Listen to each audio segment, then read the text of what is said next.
I really should have thought that through.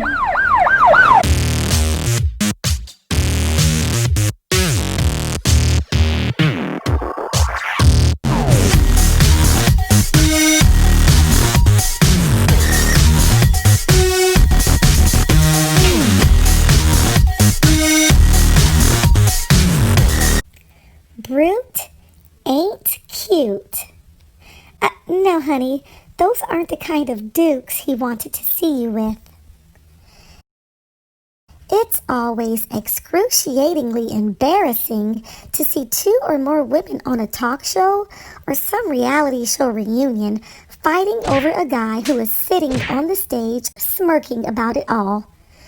I should note that it is also very rare that the man for whom they'd kill is anyone who could even remotely be considered a catch by anyone besides those particular women. Rarely are they good looking, rarely are they rich, very rarely are they educated, and rarely on roids are they good to either one of the women. So, if women are fighting over the likes of these men, just imagine the battles that take place, the wars that are waged over men with a mere morsel of value, or heaven forbid, of decent to high quality. Dueling for him. Regardless of a man's quality quotient, it is never a good idea for a woman to fight or even argue with another woman over him. And while certainly coming to blows over a guy is approaching the extreme, it is not the only wacky way in which we fight for he we think is ours. And by fighting, I mean competing.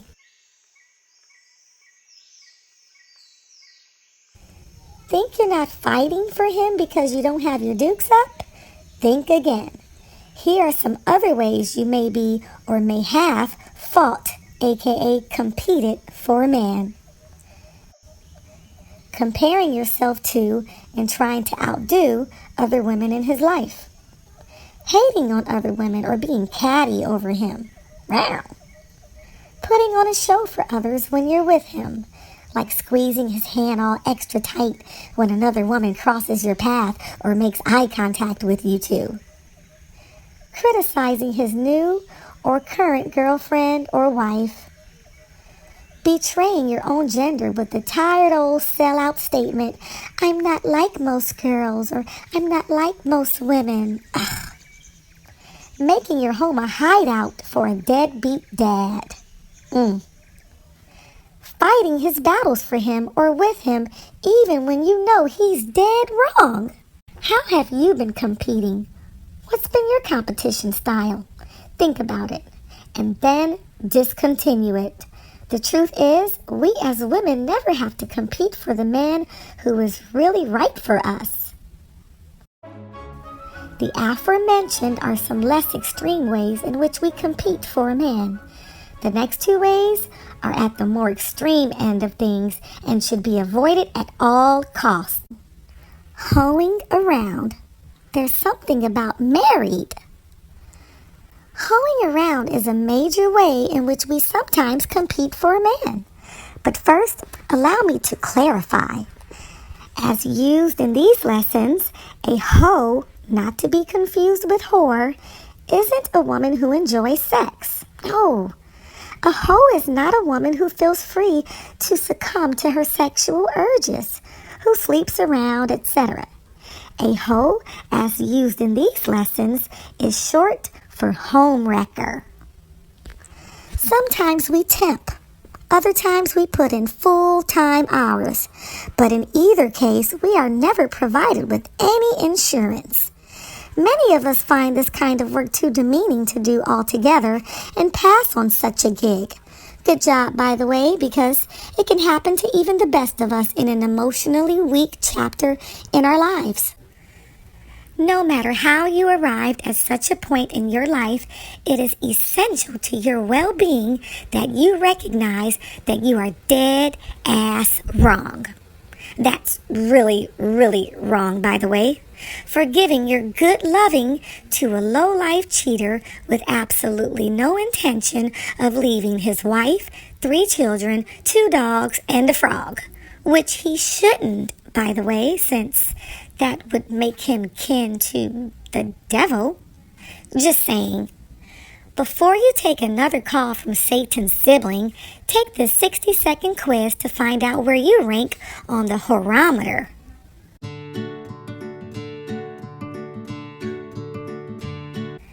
The Comprehensive Hoe Assessment. Number 1. Do men who are unavailable seem to appeal to you more than those who are single? Is there something about married? Number 2. Would the same man you turned down last month have had a better chance at being with you if he wore a wedding ring? Number 3. Do you suddenly liven up in the company of other women's men, even if they aren't particularly attractive? Number 4. Does your voice get higher? Do you blink 3 times as much? Does your chest coincidentally seem to poke out further than it has all day when you're around your friends, man? If you answered yes to one or more of the above questions, you need to submit your letter of resignation and start a new romantic path right away because you are indeed a homewrecker.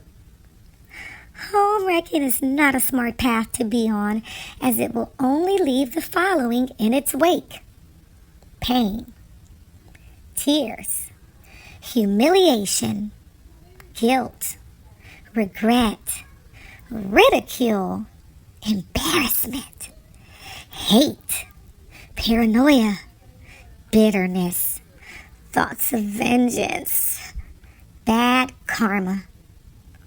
If you are a first-time offender, don't beat yourself up too bad about your slip in judgment because, as I said, karma will address this with you one day, usually when you least expect it. Sorry, but the karmic ass-kicking is definitely queued up and coming. So instead of guilting yourself to death while you await this spiritual spanking, why not resolve to treating yourself better and to treating your fellow woman better? This goes triple for repeat offenders. Relationships can be challenging enough without us tipping around with each other's men. We all deserve better. We must battle against selling ourselves short. When we inject ourselves into someone else's relationship, we can cause a lot of hurt. We can cause emotional injury to ourselves, to him, to his wife, to his children, and depending on the outcome of such a clandestine affair, even to our own families. What's more, being someone's side piece is beneath us all. And not only is hoeing hazardous to your mental, emotional, and psychological health, depending on how passionate, aka crazy, the legitimate woman is about her man and their relationship, it could even end up being hazardous to your being alive. Which brings me to number 2, criminal-minded madness. I don't want to spend a lot of time on this, but as I just alluded to, sometimes a person's passion can result in some serious tragedy for one or all parties involved in a particular relationship or love triangle. You really don't want to fall among the statistics of women in prison, on death row, or already dead because of some relationship they just couldn't resist or let go of. Let it go are 3 of the most underappreciated, unobeyed words in modern human history. Though often hard to execute, no pun intended, they are the most important words following a breakup or some other type of rejection. If we are to move on, this would be step 1. Aggression may also be expressed on a much smaller scale. It may take on the form of threats or trash talking. The hypothetical scenarios we tell to others that begin with, if she, and end with, I'm going to, are silly examples of competing with another woman in a dangerously unhealthy way. Let's stop all of this. We mustn't let our emotions get us into trouble. Reality shows may have us thinking that threatening to physically harm someone is normal and acceptable, but it's not. Just watch Oxygen Snapped to get an idea of the kind of fate that awaits a woman who just couldn't let it go, or who thought she could get away with getting another woman out of the way. You'll find no happy endings. Before He Cheats is a hell of a catchy song. I sing along to it myself when I hear it playing over retail store speakers, lip-syncing perfectly on cue as if I were Carrie Underwood herself. However, Carrie didn't sing about the likely aftermath of such a revenge-filled rampage. She skipped the part about the arraignment and the subsequent trial and sentencing. You see, Miss Underwood didn't take into consideration that some of us won't want to stop at busting up his truck, but instead have the irresistible urge to take the bat to him next. Some ladies may want to turn that Louisville slugger into a Louisville slug him, forgetting that even the hottest chick ends up looking like a busted broad once she's in the penal system. Why even flirt with violence this way? Don't let his penis land you in the pen. Again, watch Oxygen Snapped or Women Behind Bars to get a preview of your life or the end of it should you be tempted to go the retaliatory route and take things fatally too far.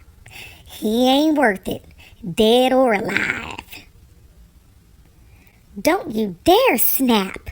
Keeping yourself together is your job, your obligation, regardless of someone else's actions or choices. In addition to potentially landing us in big trouble, competing with another woman for a man is truly a fruitless endeavor, a frustrating waste of time and energy, because usually when we do this, we're competing with the other woman in ways that won't win us the war. And we're fighting with the wrong weapons. Bringing a butt to a boob fight. Don't be presumptuous, ladies. Ladies, don't be fooled by your hungry ego. A man's compliments of you can give you a false sense of both comfort and superiority. Just because a man constantly compliments you on your big behind, for example, does not mean he won't be extremely attracted to someone who has very little to show for in the buttocks department. Just because the guy you like or the guy you're with is always talking about how nice your double C's are, does not in any way under any circumstances mean that he won't leave you and your carbon copies for a AA cup wonder. Nor does it mean that because he often tells you he can get lost in your ocean blue eyes, that the next brown-eyed babe who walks into the room won't give him whiplash. You see, the things that you believe are his exclusives, his non-negotiables, or requirements of a woman may only just apply to you. Time and time again, women are shocked to find out that their man is messing around with someone that they perceive to be not on her level. She thinks the woman is out of her league. Oh, my man likes something to hold on to at night. Or, her face looks weird, or, oh my God, she's fat, or, oh my God, she's skinny, or, oh my God, whatever, etc., etc. Criticisms like these will find you looking quite foolish in the end when you see your man on a news feed with someone who you mistakenly thought you were superior to in his eyes. Because the real fact of the matter is, men like women. They like all different kinds of women. They like different things about different women. Perhaps your long hair or full hips are what he most appreciates on you, but Sharon's long legs and small little backside, coupled with her beautiful big eyes, are what he most appreciates on her. And maybe her attributes on her trump your attributes on you, to him. You see, it may be all about that base with you, but with her, it may be all about that face. Flawless. It's the luck of the draw, ladies. So here's the remedy for all this mistaken sense of superiority. Understand that men can appreciate, and most certainly do, a variety of different qualities on a variety of different women. Don't assume that his passion comes in one flavor or that his desires are under your sole proprietorship. Don't deduce in error that because he likes chocolate ice cream, it must mean he doesn't like vanilla cupcakes. He likes it all. They like it all. The truth is, you don't know what dynamic is in operation when it comes to a man's attraction to someone else that you, in your mind, consider to be not his type. The tall, lanky girl he's looking at may remind him of someone from his past that he still holds dear. The short, plus-sized girl's laugh may be warm and contagious in a silly and fun way, and he finds this just the kind of giggle therapy he needs after a hard day at work. And she's cute. A particular woman may have both obvious and hidden qualities that the man you enjoys. That's not to take away from you, however. You are still the same beautiful queen that you've always been. So don't start looking in the mirror, scrutinizing yourself once you find out about his vanilla cupcake stash. Don't go running to Dr. Plump It Up to get those lips injected. Because it's not about what you're not. It's simply about what he happens to be attracted to at a particular moment in time. Like while he's standing at gas pump 3 eating his dollar burrito, and the woman walks by with her woman parts with her and all, and suddenly she's the one he's been waiting for all his life. At least until the lady in the Lexus drives up to gas pump 4. You just can't predict what a man will do or who may catch his eye the moment you take yours off him. So what the heck?